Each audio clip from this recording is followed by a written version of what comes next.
to his... This was not the correct way to the meeting room, but Stanley had felt the bucket calling to him, telling the bucket was wrong. Stanley took the door on his left to go back to the meeting room. Stanley did not question why or how this bucket was speaking to him. It should have alarmed him, of course, because buckets can't talk, but Stanley chose not to think about this obvious fact. He was firmly convinced that the bucket had spoken to him, and he unthinkingly did whatever the bucket asked.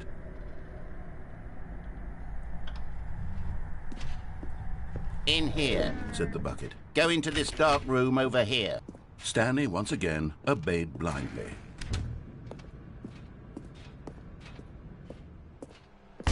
Back home, where we can go about life together.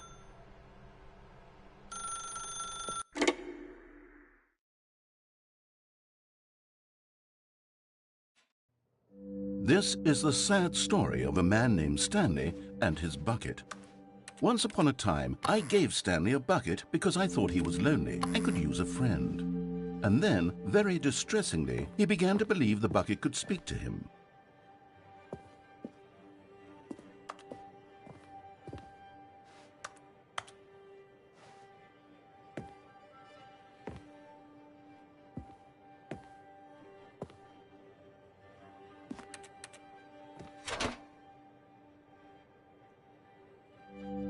The Stanley Parable Reassurance Bucket was merely meant to provide the comforting glow of companionship.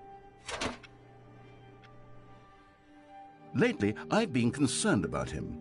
Wouldn't you be concerned as well? To see him delusional like this, obsessing over an inanimate metal object? I want to say something to him, but I don't know how I can convince him. I don't know if he'll listen to me.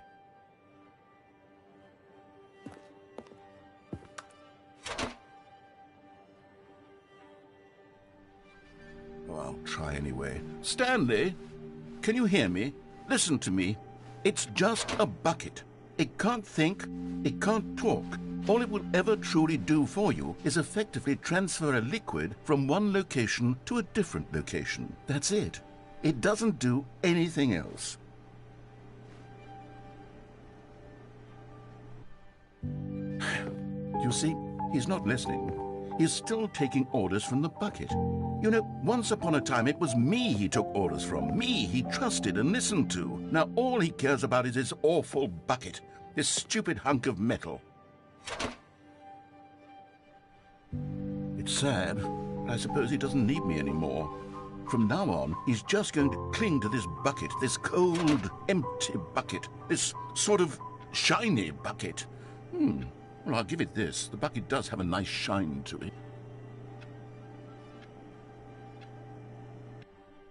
Yes, I suppose on closer inspection that it doesn't quite look like your average hardware store bucket. It's just a little more, what am I trying to say? Sturdier, more capable of transporting liquid.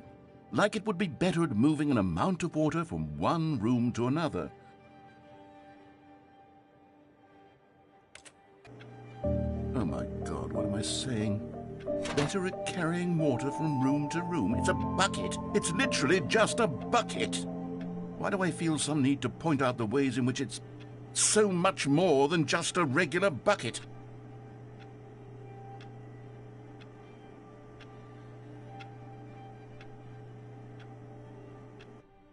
Oh no, I'm having feelings for the bucket.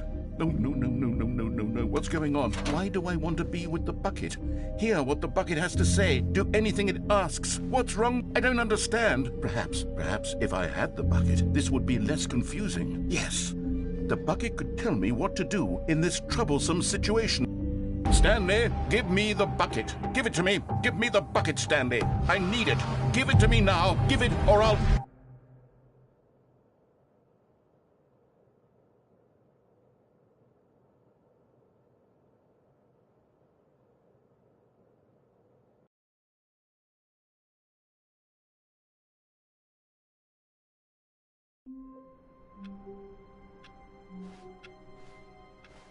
All of his co-workers were gone. What could it mean? Stanley decided to go to the meeting. Perhaps he had simply missed the good old bucket. Just Stanley and the bucket, off on another thrilling adventure together. Stanley clutched the bucket tightly to his chest and entered the door on his left.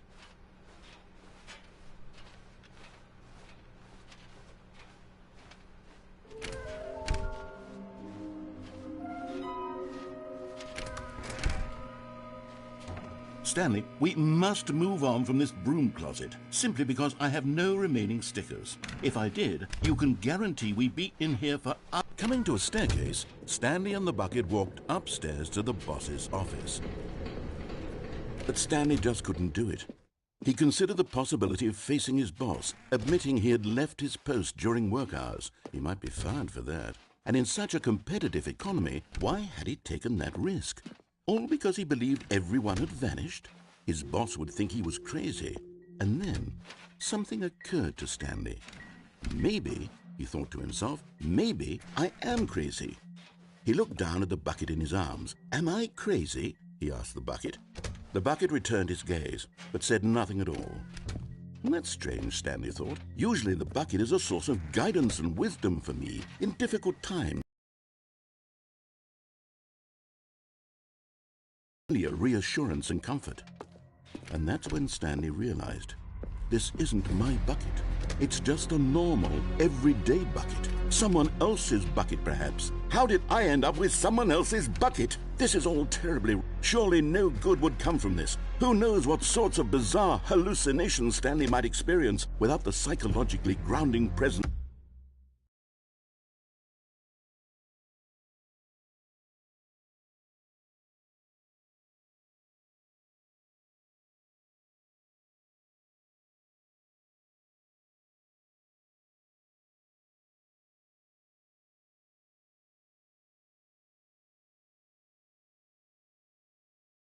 of his bucket.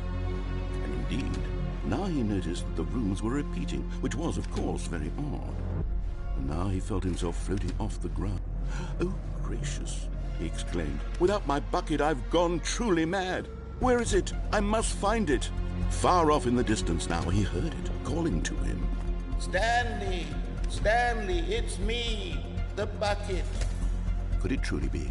He rushed forward from room to room, passing by one bucket after the next. None of them were his. None of them were his special bucket. Come to me, Stanley. Find me. He had to find the bucket. He had to return to his old friend. It was the only way to truly restore his sanity. And then suddenly, he froze dead in his tracks. He knew where the voice of the bucket had been coming from. The real bucket was inside of him all along. It was incredibly painful. Stanley doubled over in agony and blacked out.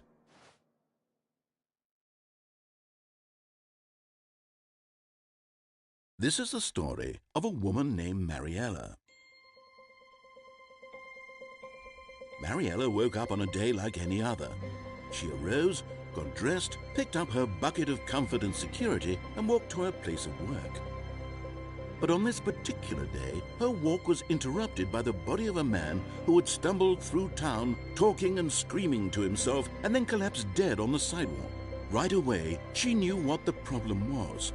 This man had no bucket. Of course he'd gone mad, ranting and raving about a narrator describing all of his actions and how everything is predetermined and free will is an illusion and it's all just a video game. It could all have been prevented if only he'd taken his bucket with him.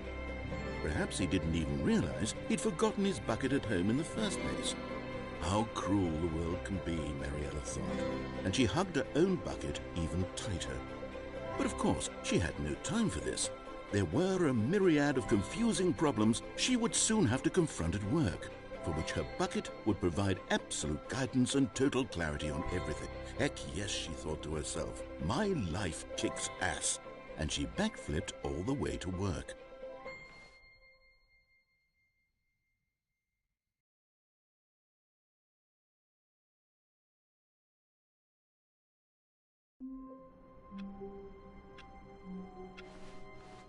All of his co-workers were gone. What could it mean? Stanley decided to go to the meeting room. Perhaps he had simply missed a memo.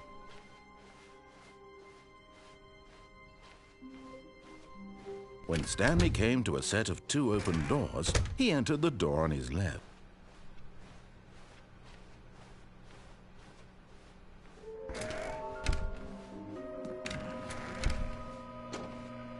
Stanley stepped into the broom closet, but there was nothing here, so he turned around and got back. Coming to a staircase, Stanley walked upstairs to his boss's office.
Stepping into his manager's office, Stanley was once again stunned to discover not an indication of any human.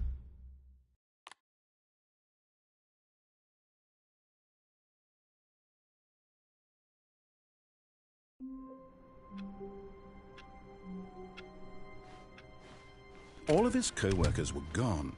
What could it mean? Stanley decided to go to the meeting room. Where are we going today? The bucket asked. Stanley just smiled. Anywhere they went together. Stanley clutched the bucket tightly to his chest and entered the door on his left.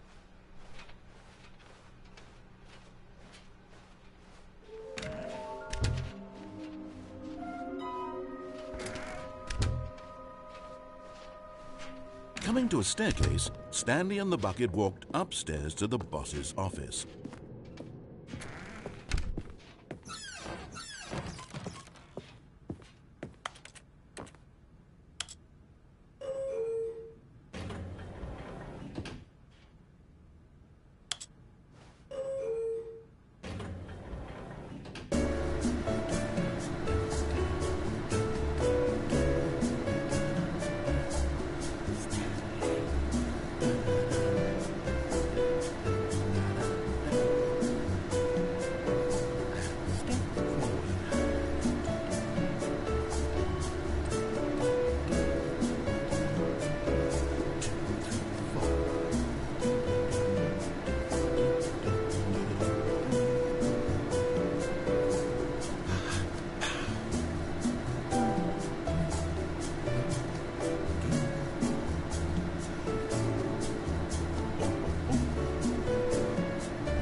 All of his co-workers were gone.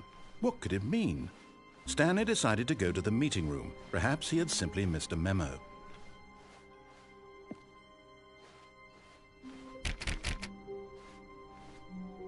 Wanted to stop by the employee lounge first, just to admire.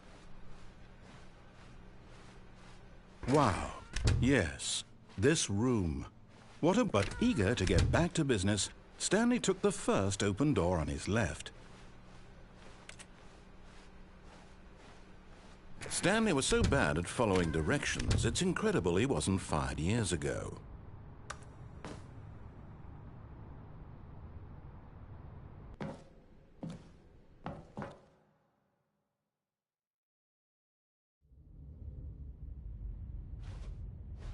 Stanley had now gotten himself so far off the beaten path that it seemed the office had begun. So far off the beaten path that it seemed the office had begun. So far off the beaten path that it seemed the office had begun. So far off the beaten path that it seemed the office had begun. So far off the beaten path that it seemed the office had begun. So far off the beaten path that it seemed the office had begun.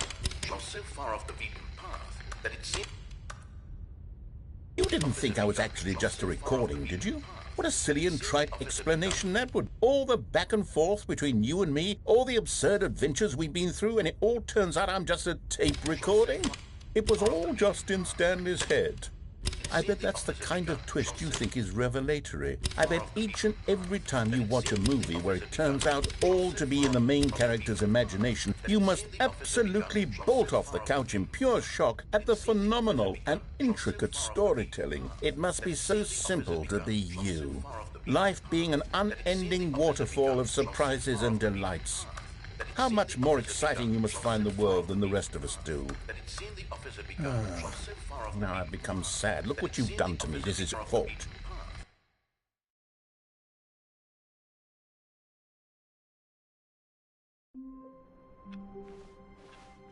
Stanley knew the office layout like the back of his hand.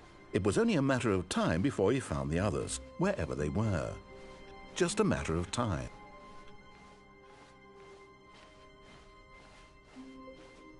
When Stanley came to a set of two open doors, this was not the correct way to the meeting room, and Stanley knew it perfectly well.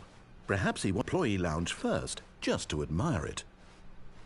The lounge was sublime, a work of art, but eager to get back to business, Stanley took the first open door on his left. Stanley was so bad at following directions, it's incredible he wasn't fired years ago.